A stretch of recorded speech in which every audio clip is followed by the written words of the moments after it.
Ramadan, Ramadan, Ramadan di hati. Ya Allah, ku harapkan Ramadan kali ini lebih baik dari tahun sebelumnya. Bismillahirrahmanirrahim. Alhamdulillahirrabbilalamin. Wassalatu wassalamu ala ashrafil anbiya'i wal mursalin wa ala alihi wa sahbihi ajma'in. Amma ba'd. Rabbi shrahli sadri wa yassirli amri wahlul 'uqdatam min lisani yafqahu qawli. Assalamualaikum hadirin semua. Apa khabar? Agaknya semua dapat teka tak apa yang saya nak sampaikan hari ini? Ya, betul tu. Saya nak sampaikan tentang puasa. Akhir zaman ini, ramai manusia meremehkan ibadah puasa. Ada yang kata, saya tak larat lah, saya sakit lah. Dan ada juga yang kata, ibadah puasa hanyalah menambah beban.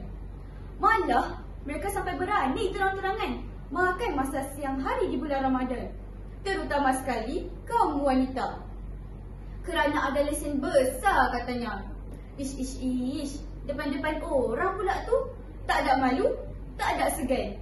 Maka, saya nak ajak penonton sekalian, marilah kita hayati bersama kelebihan berpuasa.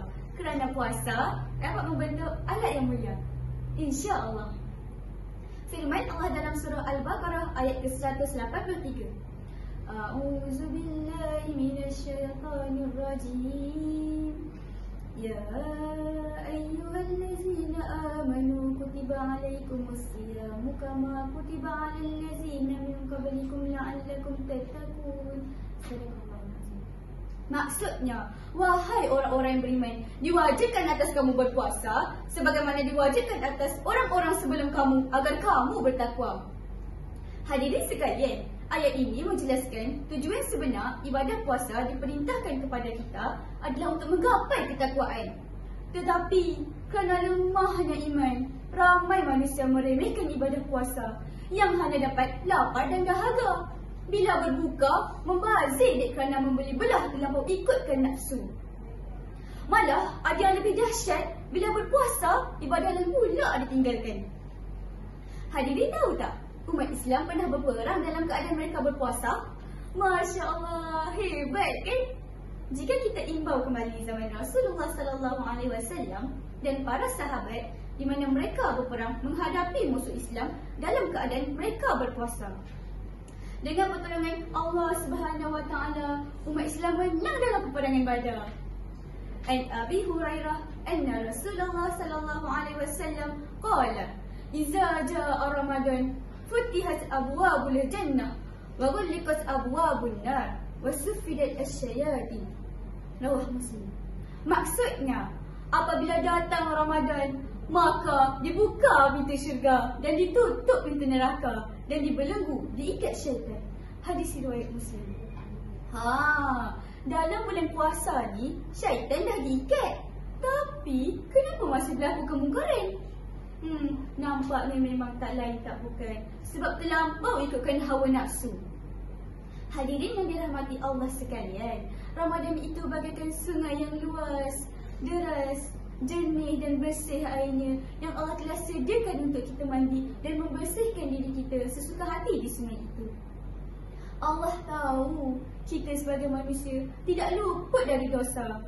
Setelah bergelumang dengan dosa selama 11 bulan, Allah hadirkan sungai itu untuk kita membersihkannya. Sabda Nabi Muhammad SAW, riwayat Imam Bukhari, Muslim dan selain keduanya yang bermaksud Islam dibina atas 5 perkara.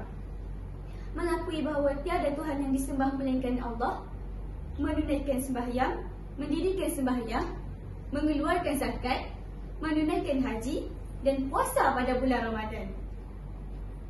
Sesungguhnya amat sukar bagi si kaya untuk mengasihi si miskin dengan kasih sayang yang sebenarnya, tanpa dia merasai kesakitan dan kepayahan kemiskinan, juga kepahitan kelaparan dan penderitaan. Bulan Ramadan adalah sebaik-baik pengalaman yang akan diperolehi si kaya mengenai perasaan si miskin. Hadirin sekalian, jom kita imbas kembali adab-adab berpuasa nak? Pertama, marilah kita menyegerakan waktu berbuka. Kedua, hendaklah kita melewatkan waktu sahur. Dan ketiga, janganlah bercakap perkara yang haram. Dunia hari ini, sidang hadirin, sangat mencabar. Marilah kita sama-sama berusaha membentuk ahlak kita ke arah yang lebih baik dan bertakwalah, kerana takwa yang menjadi nilai ukuran utama kemuliaan di sisi Allah Subhanahu Wa Taala yang dapat mengangkat darjat kita menjadi permata. Ayo hayati ibadah puasa, kerana puasa dapat membentuk ahlak yang mulia. Muah kita beramai. Roti john kegemaran semua, terutama sekali di bulan puasa. Meski harus berlapar dahaga, tidak terjangka hebat ganjarannya. Sekian, wabillahi taufiq wa hidayah. Wassalamualaikum warahmatullahi wabarakatuh.